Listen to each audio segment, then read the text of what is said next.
frères et sœurs dans le Seigneur, que la paix et la grâce de Dieu soient avec vous tous. Je suis encore votre serviteur, Pasteur René Wesnel. Aujourd'hui, j'ai le plaisir de vous introduire au livre d'Amos. Le livre d'Amos porte le nom d'Amos, qui est celui d'un prophète originaire de Tekoa, une ville située au sud de Juda. Amos portait un message très dur à Bethel. Amathia, prêtre dans la ville Bethel, voyait dit Jéroboam, roi Israël là, mais Amos a monté complot sous dos dans mi-temps peuple Israël là. Li soti pour le fin ak pays ak parole l'abdi yo. Mais ça l'abdi. Il dit Jéroboam gen pour mourir dans la guerre. Il a pris moun 12 il a pris moun Israël yo, il a déporté yo bien loin dans le pays étranger. Après ça, Amathia a parlé à Amos, il dit comme ça, Divino, al fait tout. Allez vite dans le pays Juda, al bay message voilà. Il a payé pour ça. Mais ici là, dans la ville Bethel, plutôt où suspend bay message ou yo si ou kon bout. Parce que c'est ici là, roi vient adorer. C'est un temple national pour tout le pays. Mais bien aimé, l'intervention de Amos était ressentie comme une intrusion étrangère. Qui pisait, Amos était mal perçu en Israël et finit par être expulsé de Bethel, selon le livre d'Amos du chapitre 7 au verset 10 à 13. Mais bien aimé, les chapitres 1er à 2 du livre d'Amos relatent les reproches sévères et spécifiques que l'Éternel adressa au royaume d'Israël et aux voisins, dont la Syrie, la Philistie, Édom, Ammon, Moab et Juda. Mais bien aimés, toutes ces nations ont participé activement ou implicitement au culte idolâtrique. Mais bien aimé, Seigneur dit comme ça, mon pays Juda yo a plaidé faire péché sous péché sans arrêter. Moi fin prend décision, moi pas changer l'idée. Yo voyé ça moi te montré yo a jeté.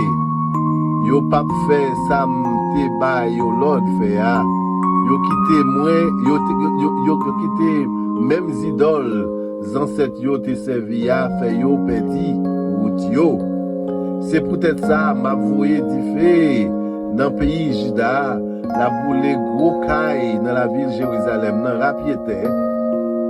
Mais bien aimé, les chapitres 3 à 6 donnent les détails sur la nature du conflit qui opposait Dieu à son peuple.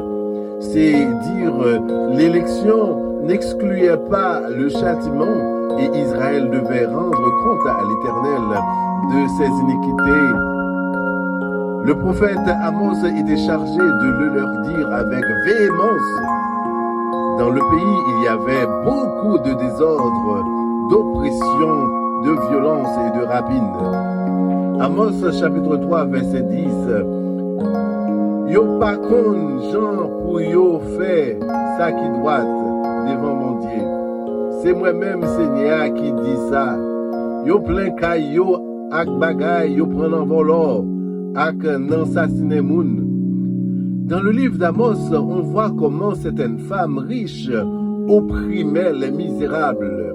On voit comment certaines femmes riches écrasaient les indigents.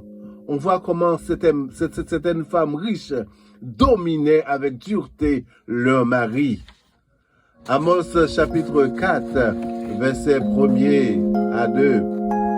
Nous-mêmes gros femmes, pays Samario, nous grattons comme maman bœuf, bazan, n'a pas maltraité malério, n'a pas pesé pauvre, et puis n'a pas dit mari nous, yo pour yo poter divin pour nous bré. Dans le livre d'Amos, sur le plan culturel, les sacrifices étaient dérisoires, malgré leur quantité et leur régularité, parce que les sacrifices étaient offerts dans un esprit impénitent. Amos chapitre 4 verset 5. Allez non, à offrir peine nous, bye, bon Dieu, dis merci. Marché dit tout partout, j'en nous fait offrande à tout que nous, bye, bon Dieu. À part comme ça, nous remet fait, peuple Israël là. C'est Seigneur même qui dit ça. Mais bien-aimé, Israël était donc menacé de deuil et de désolation. Que faire? Cherchez-moi et vous vivrez, dit l'Éternel. C'était le moment de revenir à Dieu au lieu d'attendre son jour dans une atmosphère culturelle qui déplaisait à l'Éternel. Mais bien aimé, les chapitres 7 à 9 du livre d'Amos décrivent l'intervention imminente de Dieu. Et en plus, 5 visions contiennent ces messages divins. D'abord, les sauterelles, le feu, le fil à plomb, puis la corbeille de fuie et le sanctuaire ébranlé. En somme, l'Éternel est le Seigneur de l'univers. Il châtira les coupables et restaurera le royaume de David. Amos chapitre 7, verset 1er. C'est comme ça, Seigneur bon Dieu, fait vision.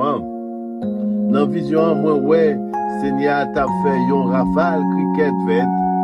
C'est dans l'époque, yo te fin coupé portion parois, dans jardin. Dans jardin, chaque plante yo te fait qu'à bougeonner encore. Ensuite, mes bien-aimés, le prophète Amos décrive l'intervention imminente de Dieu. Et en plus, 5 visions contiennent ces messages divins. D'abord, les sauterelles, le feu, le fil à plomb, puis la corbeille de fuie et le sanctuaire ébranlé. En somme, l'Éternel est le Seigneur de l'univers. Il châtira les coupables et restaurera le royaume de David. Amos chapitre 7, verset 1er. C'est comme ça, Seigneur bon Dieu, fait vision. Dans vision, moi, ouais, Seigneur t'a fait yon rafale, cricket vête. C'est dans l'époque, yo te fin coupé portion parois, dans jardin. Dans jardin, chaque plante yo te fait qu'à bougeonner encore. Ensuite, mes bien-aimés, le prophète Amos, dans son message, tourne son regard vers le présent et vers l'avenir. L'avenir est donc chargé de lourdes menaces pour tous, mais plus particulièrement pour le peuple qui déclare appartenir au Dieu vivant. Parmi ces menaces, la plus inattendue est le jour du Seigneur. Amos annonce que le jour du Seigneur sera une nuit sombre. Et le livre d'Amos met en évidence le caractère révolutionnaire du message de l'Éternel.